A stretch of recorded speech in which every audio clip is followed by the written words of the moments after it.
Is Mike Green, and I am really excited to be with you today.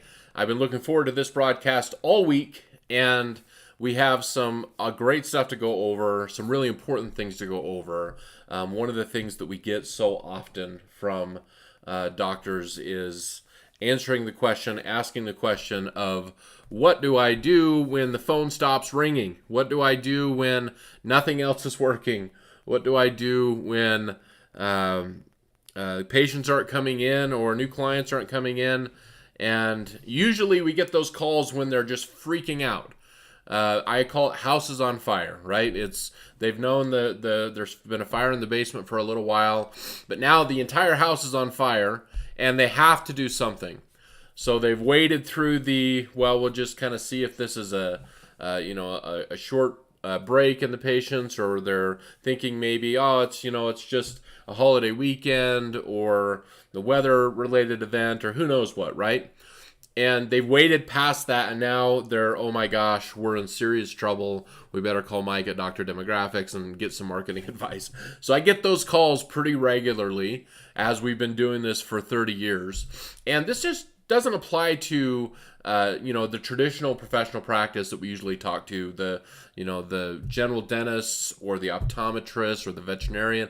This is really applicable to any business whose phone stops ringing and they're not getting new clients. And so if you're not part of the traditional professional practice and you happen to be watching this broadcast, I hope you'll get something out of it, because there's some really important things and factors that you can implement immediately to get that phone back going and back ringing. So let's talk through some of those steps, or at least the advice that I typically give to practices or to business owners when they're freaking out because new patients or clients aren't coming through the door. So I'm a child of the 80s. I was born in the 70s, was in elementary and middle school in the 80s. And you remember the DARE campaign, if any of you were old enough to remember that. And you had this friendly little lion, and he was the DARE guy, and we all got these t-shirts, and we were daring not to do drugs. Well, I'm going to use that same acronym, a DARE, to go through the things advice that I give to businesses and practice owners when the phone stops ringing. Now, you should also don't do drugs as well. So let's make sure that message is clear. But I want to talk about discovery, activation, retention, and then evaluation, because this is the process that you need to go through in order to solve your patient acquisition problems or your client acquisition problems. The challenge is, so often they call me up because they want me to give them just that silver bullet, that thing that is just going to guarantee that they're going to have some great success. And let me be very clear about this. There is no silver bullet. There is no thing or method or technique that's going to solve all of your problems. Now, I'm a marketer. I've been in the world of marketing for 25 years, and I need to tell you something that's really hard for me to tell you, but is really true. There are a variety of marketing charlatans out there that will tell you that there is one thing that's going to solve all your problems if you'll just sign up with them for $2,500 a month for a short 6-month contract or year contract, and they are so grateful to take your money, and it is a lie. They are lying to you when they tell you that they have the answer, they have the thing. They do not. And they will take your money, and it will be a terrible experience, and it just very well could be the death knell in your process, and the bell will start ringing that your practice is not going to make it if you give all your money to that marketing company. Marketing is science-based, demographics, psychographics, sound strategy over a long time. That is marketing. One single ad is not going to save you, pull you out of your problem. One single technique is not going to save you. A variety of things collectively done over a consistent period of time, that is what saves you. That is what builds successful practices, and that's what I want to talk to you about today. Okay, so let's go back to our DARE acronym, and let's go through the first step, which is discovery. So when I get that panic phone call, I ask a series of questions. And I know that the doctor's probably not going to have answers to these questions, and that's okay. But I have to ask them anyways because it will give me a guide for where they stand currently as a practice for what they're doing. And the very first question is, what are you currently doing with marketing? And surprisingly, and you would be surprised how often they say nothing. We're not really doing anything. We sponsored the local, little peewee baseball team, or we, put some flyers out or whatever. That's not marketing. That is not marketing. It's a small part of marketing, but that is not a marketing strategy. That is not a marketing strategy. A lot of times I'll get a phone call from a doctor who has been in a location for a really long time and they have dominated, but they also didn't really have any competition. And so they just flipped the open sign around in the windows and patients came flowing in. But then somebody came to town and changed everything, came with some fancy new marketing, with a new attitude, a brand new office, shiny new tools, shiny new equipment. And now that practice that had been there for so long and had become really lazy, frankly, in their patient acquisition, they aren't getting anything, and the phone stopped ringing, and that's when they panic. So that's the first question I ask is, what are you currently doing with your marketing? The second thing is, tell me about the source of your new patient or new client acquisition. Where are they coming from? Why did they choose you? Did they respond to an ad? Did they get a recommendation from their neighbor and that's why they showed up to your practice? Or did you, is it a current patient of yours? Is it their friend? Is it their family? Ask about that patient acquisition, how they found them. And again, you would be shocked how often the practice owners that I talk to don't really know. They don't know what the source is of their current patients coming through the door. And again, it's just that they've been a little lazy on asking that, or they didn't have a good system in place to ask that question of where that new patient came from and how they heard about them. So that's the second question. And something that hopefully those of you that are watching this are you answering that question for yourself. Do you know where your patients are coming from? Do you have it categorized? Is your intake form, is that question being asked? And maybe it is, but you're not calculating it. Do you have a simple spreadsheet or KPI sheet or something like that that is tracking where someone is coming from, how they found your practice, and most importantly, why they chose your practice, specifically if you're in a competitive area? Did they choose you because you just happen to be convenient? You're the closest practice to them? Did they choose you because of some aspect of your practice, maybe something that you do or who you are, and that's why they chose you? That could be gender, race, messaging, could be a lot of different things, but you need to know what that is. Or did they pick you because you had put out some kind of an offer, and that's what they responded to? All of that is what builds your scientific equation of how you're going to acquire new business and new patients for your practice. The next question I ask is, when was the last time you communicated with your patient, with your patients? Not just your reminder things of, hey, it's time for your 6-month cleaning or something like that. When did you last communicate with your patients?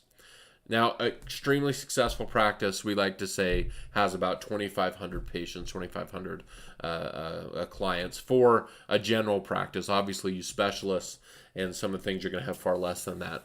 But when was the last time that you reached out to your active patient list and said, hey, how you doing? What's going on in your life? What part can we play in making your life better? Those are the type of questions that you need to be asking your patients, either directly through an event to shake your hands at a community event, whatever that is, or through email or text message or FaceTime or a voice memo through text. All of those things make a massive impact and solidify your existing patient base.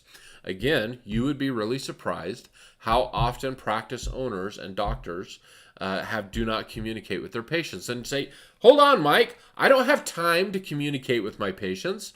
I'm doing clinical work from 8 o'clock till 6 o'clock every day. When do I have time to communicate with my patients? Automations, marketing systems, utilizing your staff, utilizing the many, many tools that are out there, and we'll talk about them a little bit later, but all the tools that help you automate the process. And so it is not you on the phone for 2 or 3 hours afterwards, after work, communicating with your patients. But an important part, when was the last time you communicated with your patients? And then a big one, and you have heard me talk about unique selling position a lot, or USP. What is the one thing that you have in your practice that makes you stand out from your competition? What is the thing that you hang your hat on that you can do or are better or more willing to do than any other practice owner in your area? What is your USP? What is the thing that you can communicate to the community that you do absolutely better than everybody else? So before I start talking about any things, any methods, I need to have the answers to these questions in order to let me know where you're at in your current practice acquisition of patients. Because if we don't know some of the answers to these questions, then it's really difficult to move the needle in a significant way in the right direction. Okay, the next thing is activation. We really want to start a fire, a bonfire. And again, going back to my theme of growing up in the 80s, of course, this is Billy Joel talking about or singing the song, "We Didn't Start the Fire." Well, we did start the fire. We are not just clinicians. We are marketers. And if you're not thinking of yourself as a marketer, as a practice owner, then you are doing it wrong, to be frank. You are a marketer, and you have to start thinking of yourself as a marketer / clinician. Because if you don't think of yourself in that way, you're never going to have the right mindset to get some of these things done. So when we're talking about activation, we're really talking about two different categories: external activation and internal activation. Now, external are the things you're already thinking of. How's your social media feed?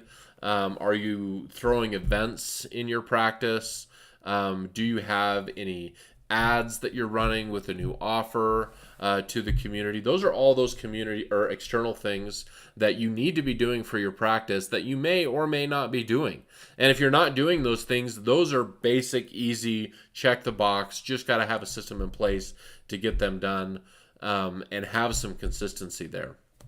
Now, the internal things are the things you're probably not thinking about, and quite frankly are way, way more important than some of those other things. Again, going back to that direct communication with your patients. How's the culture in your practice? Does your staff get along? Are you meeting with your staff on a regular basis and working through any challenges? Because I can guarantee you that if you have someone that walks through your office and that front desk person is mad as a wet hen about something that's going on in the back office, that potential patient is going to know. And whether they're face-to-face or on the phone with that front desk person, they're going to feel it. And they do not want to, they're already going to an experience that they're not looking forward to. And now you're adding the complexity of internal drama with them. They're not going to want to choose you as their provider. And so don't allow that to happen. You have to make sure the internal things and internal activations are happening. How are you doing on asking for referrals? I know it's uncomfortable. I know it's challenging. I know it is something that your staff does not want to do, and you probably don't want to do. You feel like a used car salesman every time you ask for it. It is essential. It's an essential piece of your practice progressing in the right way. And so if you're asking for referrals, that creates a culture of growth in your practice. I guarantee you, that patient sitting in the chair with you working on them, they think your practice is crazy busy.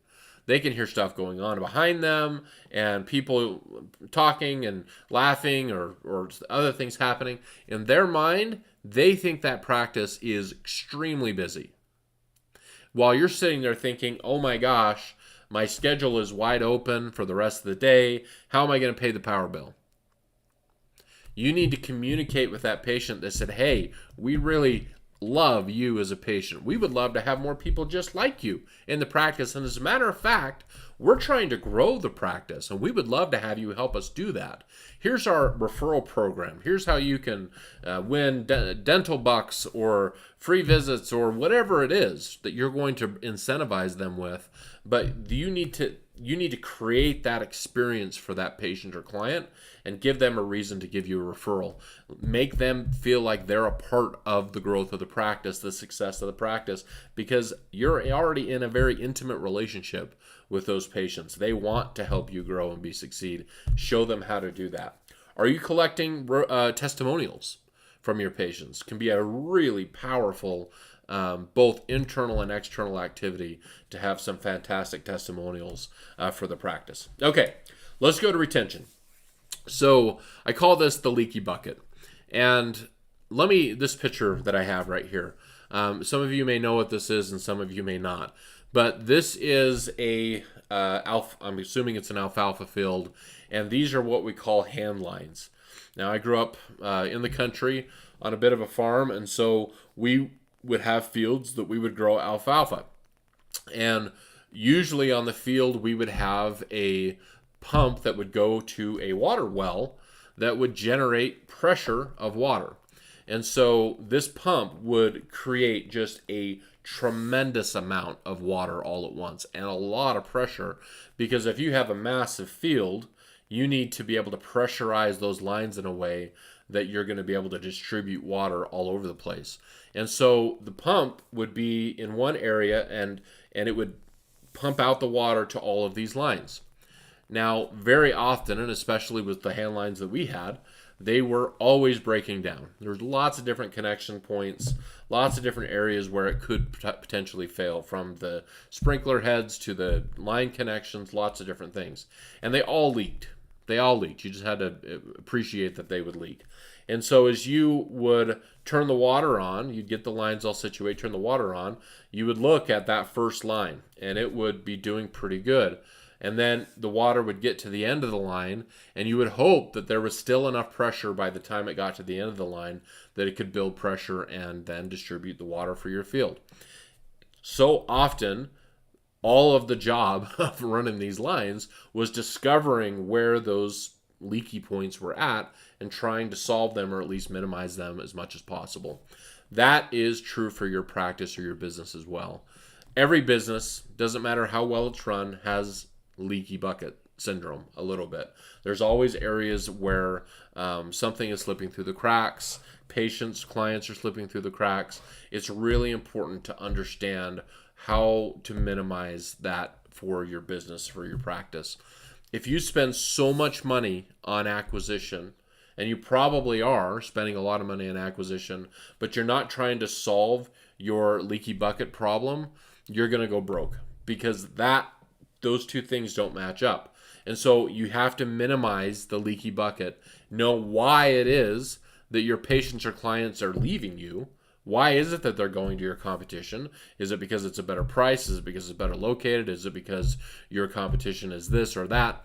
If you can't answer that for yourself and for your practice, you will go broke spending money on acquisition, and you'll eventually lose them. We actually see this all the time with practices where we have a practice that's gaining 15 to 20 new patients every month, but they're losing 5 to 10. And that 5 to 10 will just continue to eat away, especially if you're a big group practice or a DSO type practice. You're going to find that this is a big problem. And so it is important for you to do patient acquisition all the time, but it's also very important that you have somebody look at your leaky bucket and give you some solutions of how you can patch that up. It's more than just giving a free toothbrush away to a patient. You have got to do things that are absolutely key to build that retention. They don't care about the new toothbrush. They don't care about some of those things that you're doing. What they care about is a relationship. What they care about is their personal connection and how well they feel like they were treated when they were not only in the chair, but afterwards as well. Marketing automation with this is absolutely key. there is many great ways, many great systems. And if any of you are interested in the system that we use, please reach out to me at mike@drdemographics.com and I can share it with you. But it's really important for you to understand how you can utilize marketing automation to be a AI person for you to build and nurture and create that relationship with your current patients, so you can have that retention experience with them and for your practice. Because then, as you stack on new patient acquisition, it just increases your numbers and your bottom line, and that's how you solve your long-term problem. Is it easy? No, it's not easy. Is it essential? Absolutely. You have to do it for your practice. That is what's going to equal success for your practice, and it's such an important key for your long-term success and profitability of your business and your practice. Okay, let's go to the E, evaluation. So important to evaluate the success or analytics or understanding of where your practice is at and what you're doing. So at the end of a campaign, when we help a practice build a new email campaign, for example, we'll deploy a lot of different things, from analytics to success metrics, so that we know exactly what worked and what didn't. And let's be honest, most things don't work the first time. You have to continue to modify and evaluate and look at those numbers so that you know exactly what to do next time, so that you can continue to get better and better and better. It's really important here, and I don't want to understate this.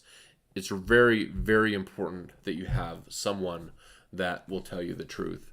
It has to be somebody that is non-biased and not emotionally connected with your practice. You can't, for example, ask your spouse this or that, because they're emotionally connected to your practice.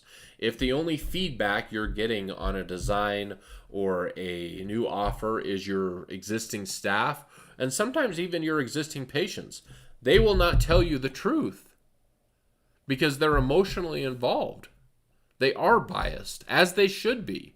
And so you will not get the true, raw evaluation that you need in order to move your marketing needle forward. It's so important that you have someone like a coach or a consultant that is committed to telling you the truth, not just what you want to hear.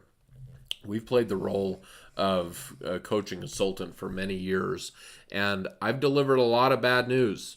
And understand that I don't enjoy giving you bad news, but I also don't enjoy your practice not being profitable either, and I don't think you do either. And so I'm not going to blow hot air to you saying that this is good or that is bad. I'm going to give you my true, honest, raw perspective on whether this campaign is going to work, or if this area is going to work, or this communication piece is going to work with your patients. Am I right 100% of the time? Of course not. I'm human. But I do have 25 to 30 years of marketing and sales experience with professional practices. We do have more experience than any other company in the marketplace when it comes to demographics and psychographics and how it impacts your practice. And so let us help you make those very, very challenging decisions to move your marketing forward, because your marketing, as it funnels to the peak, to the greatest part it can be, you have to have that journey of like, this worked, that worked, this next thing we're going to do. That's what gets you there, and that's what really makes a big impact.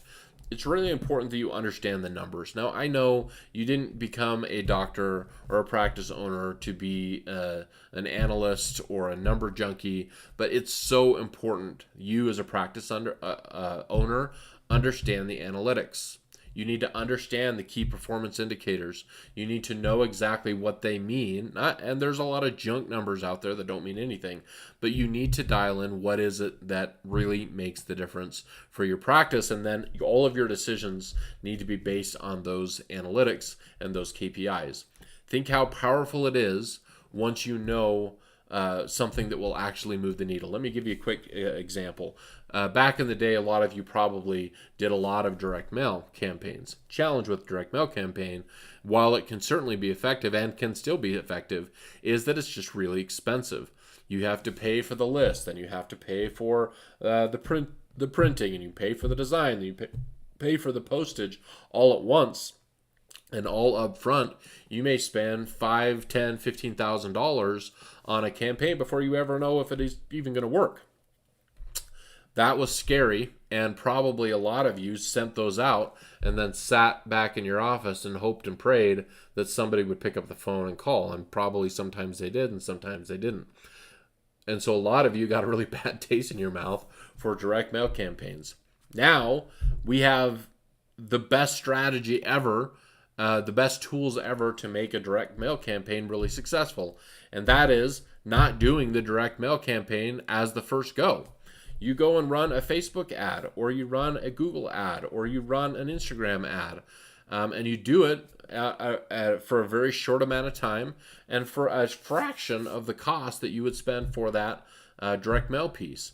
And you test this campaign and this wording and this landing page and this message and this offer, and you pick what worked out of that first time, and then you spend another $100 or $150 and you try it and tweak it a little bit more, and you test and test and test until you have a really predictable result when you say that every time I put in a nickel, I get back a dime.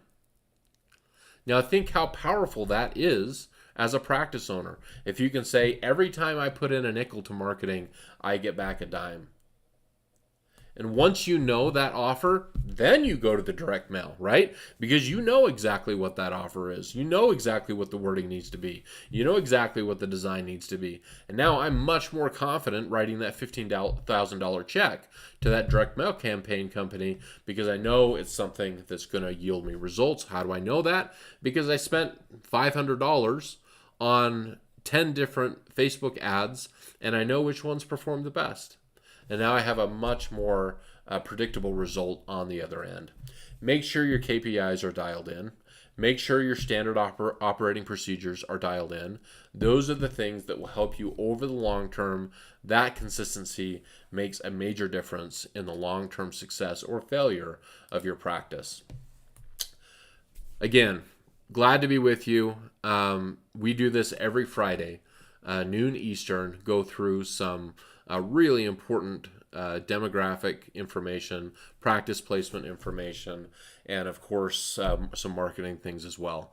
You can always reach out to us at drdemographics.com or give us a call at 801-850-9393, or you can email me anytime at mike@drdemographics.com.